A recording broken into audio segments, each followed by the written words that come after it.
Muy buenas amigos, hoy vamos a hablar sobre la base para poder estudiar la Biblia de forma tal que no cometamos errores de ubicarnos fuera del contexto, de acuerdo a la época. Un panorama bíblico para poder estudiar la Biblia. O sea, dividimos la Biblia por métodos, formas y tratos de Dios con el hombre, para tener una mejor idea e interpretación de todo lo largo del historial bíblico. Así que es un estudio dispensacional que nos ayudará a ubicarnos dentro del marco bíblico correcto. Vamos allá con la enseñanza. Un panorama bíblico para estudiar la Biblia. Vamos a comenzar un tema bastante profundo. Espero que pongan mucho interés en el mismo.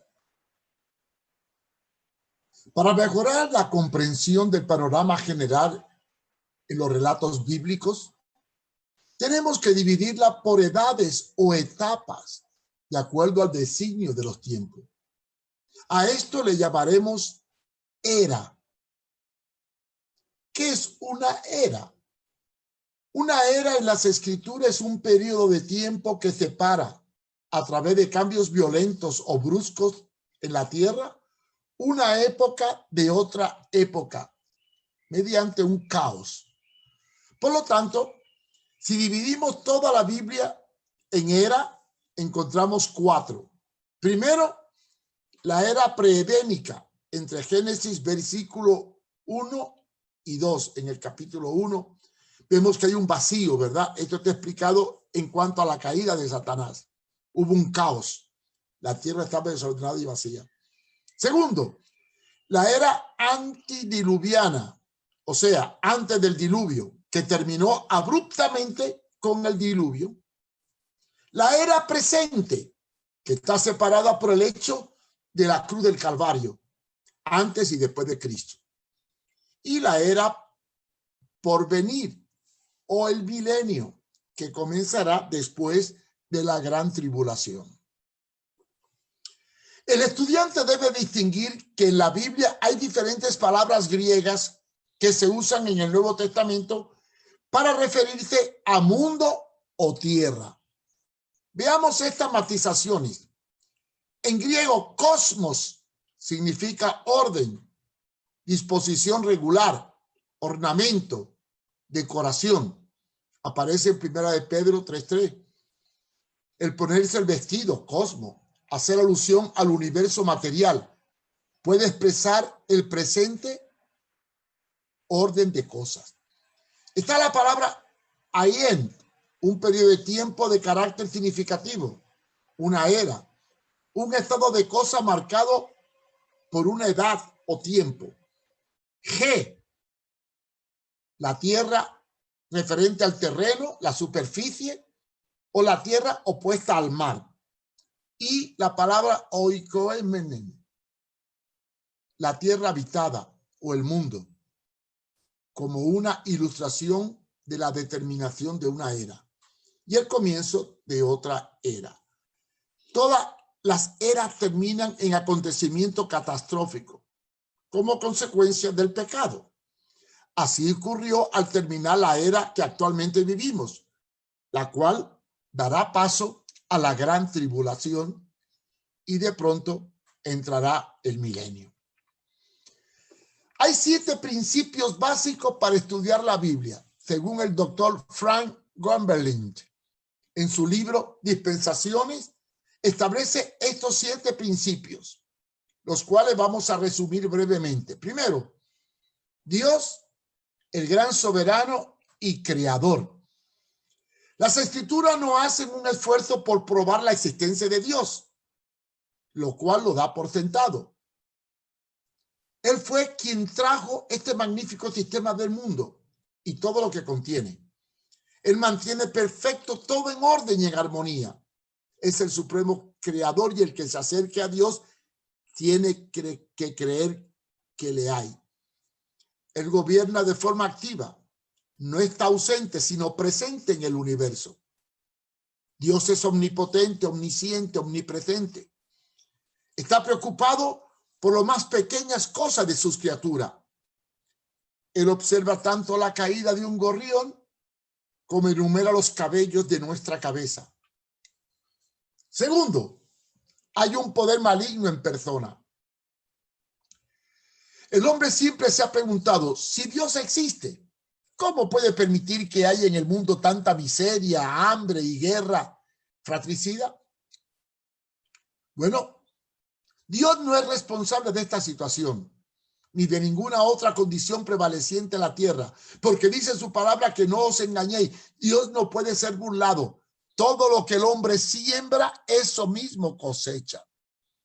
Entonces, si cosechamos lo que sembramos, somos culpables de lo que pasa. Existe una persona que origina todos estos males, Satanás.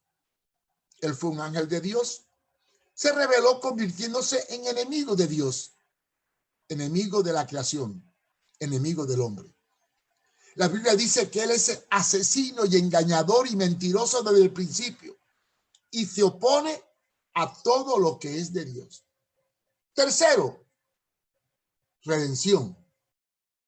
Dios es un ser absoluto en su santidad y naturaleza. Cuando el hombre cayó en pecado, como consecuencia fue echado del huerto. Su relación es presentada en la realidad objetiva que se muestra en todo el Antiguo Testamento a través de la tipología del tabernáculo y del templo y de los sacrificios. El hombre fue excluido de la presencia divina y del lugar santísimo por su pecado. Solo podía venir una vez al año con un sacrificio derramando la sangre para poder redimir su pecado. El amor de Dios fluyó para que el hombre creado alcanzara su imagen. Y él anticipó a esta calamidad preparando un cordero inmolado desde antes de la fundación del mundo, quien daría su vida sin mácula para la redención del mundo. Y en el tabernáculo está simbolizado el sacrificio de Cristo, en quien tenemos redención por su sangre, el perdón de los pecados según sus riquezas en gloria. Cuarto principio, retribución. Dios no es solo un Dios de amor, sino también de absoluta, inflexible y perfecta simetría de carácter. Su justicia requiere que la violación a su santa ley produzca completa satisfacción de castigo en el transgresor, porque la paga del pecado es muerte. Sin embargo, a pesar del pecado, Él ha preparado un camino para retornar a la comunión con los hombres y hizo provisión en su amor, presentando en sacrificio perfecto la muerte sustitutiva de Jesucristo.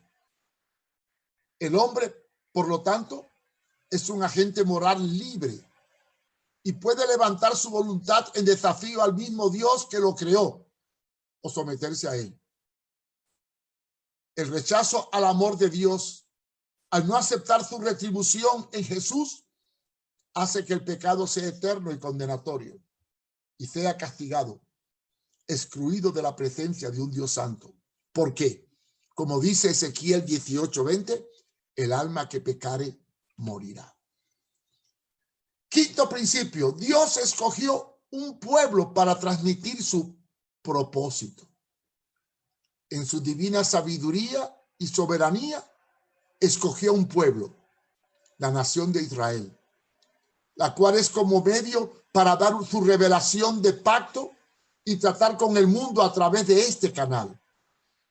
Ellos son testigos de su existencia. Dios, como el verdadero Dios viviente, tiene un pueblo que es el canal para manifestar su gracia sin igual, haciéndose extensiva a todas las naciones. Este pueblo nace para transmitir la redención. Son los descendientes de Abraham, de Isaac y de Jacob.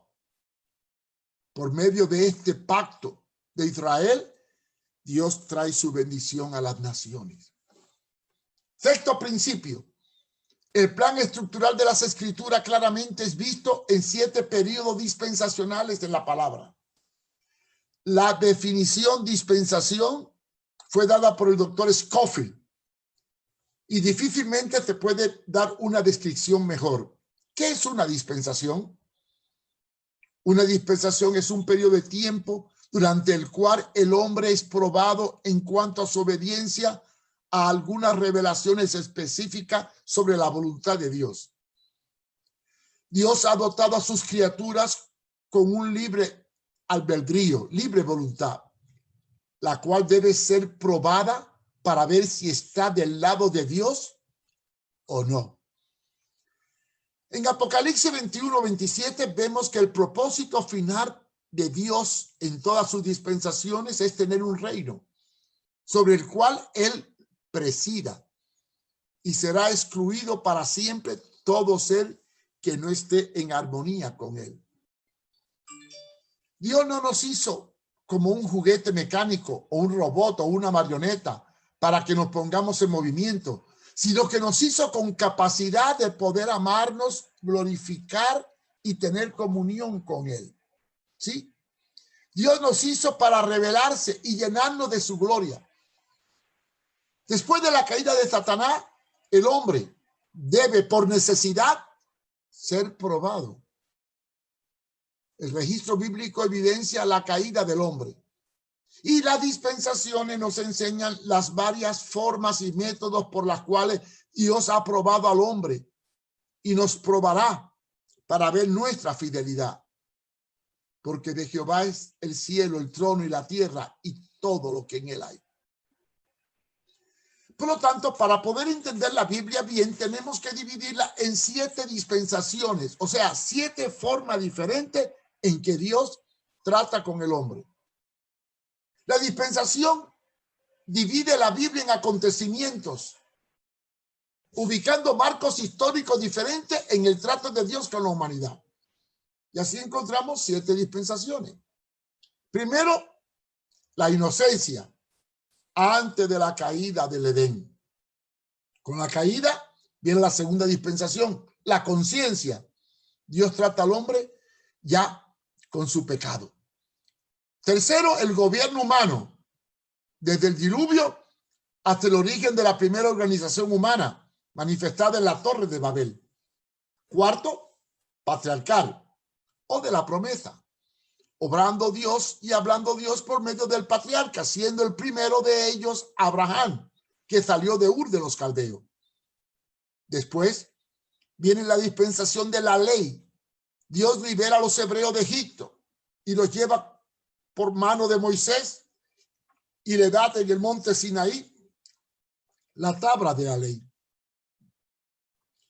La ley termina con la gracia, la venida de Cristo y la muerte en el Calvario, que durará hasta que la iglesia sea arrebatada. Y después viene la tribulación para dar paso a la última dispensación, el milenio o gobierno divino, después de la gran tribulación, en donde Dios reinará con su pueblo, los judíos, para cumplir su promesa de Isaías. Y después vendrá un cielo nuevo y una tierra nueva. Esto significa que las escrituras pueden ser separadas en diferentes etapas, aisladas por completo una parte de otra.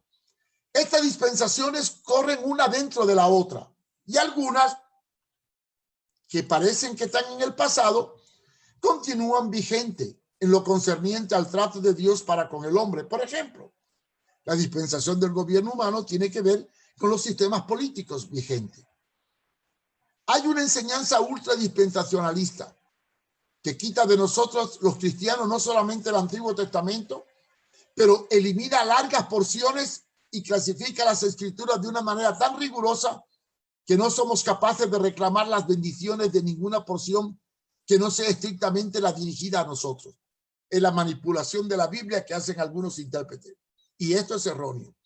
Tenemos que interpretar la Biblia dentro del marco histórico de cada época y adaptándola al sentido de nuestros tiempos. El estudio dispensacional es dividir la Biblia por segmentos para tener una mejor identificación de los períodos y saber la forma diversa en que Dios habla con nosotros y ubicar los pasajes dentro del marco histórico del momento. También en la Biblia aparecen que Dios hace pactos con el hombre. No es el hombre el que pacta con Dios, no, es Dios el que pacta con el hombre. El primer pacto es el edénico en Génesis 1:28, en donde Dios condiciona la vida del hombre en su estado de inocencia. Después viene el pacto adámico, que es el que produce la caída y la promesa de salvación en Génesis 3:15, donde Dios le otorga al hombre que de la simiente de la mujer vendría un redentor. Después el pacto noecino. El noecino establece el principio del gobierno común y asegura la continuidad de la vida que no sería destruida más por agua.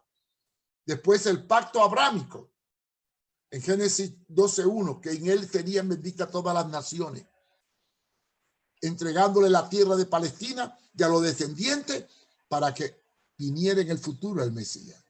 Después el pacto mosaico, que es la ley de Moisés en Éxodo 20, por medio de la cual Dios revela el pecado del hombre para que pueda entonces reconocer su condición y arrepentirse. Después el pacto palestino, que asegura la restauración final y la conversión de Israel. El pacto davídico, ahí está la cita. El pacto davídico promete el trono de Israel a la posteridad de David, hecho que se consuma con la venida de Jesucristo. Y el nuevo pacto, el pacto que asegura la transformación espiritual de todos los que creen en Cristo Jesús, fue la cena del Señor, formando la iglesia y llevando la bendición a los gentiles. Y por último, el principio de la consumación de los tiempos. Qué maravilloso, ¿verdad? Dios ha hecho planes y está moviendo todas las fichas hacia una meta definitiva en su redención. Él ha ordenado un glorioso destino para su pueblo redimido, tanto en lo terrenal como en lo celestial. Este propósito está para ser consumado en su segunda venida, quien regirá al mundo con justicia, y cuando él haya administrado el reino del milenio, lo entregará al Padre. Entonces será establecido un nuevo cielo y una nueva tierra, donde morará la justicia para siempre, y Dios será supremo y será bendecido por todo el universo. El estudio de la dispensación nos ayuda a ubicar cada etapa y cada forma en que Dios trata con el hombre. Y termino con también la creación misma será liberada de la esclavitud de corrupción a la libertad gloriosa del Hijo de Dios. Porque sabemos que toda la creación gime a una y a una está con dolores de parto hasta ahora esperando la gloriosa venida de Jesús.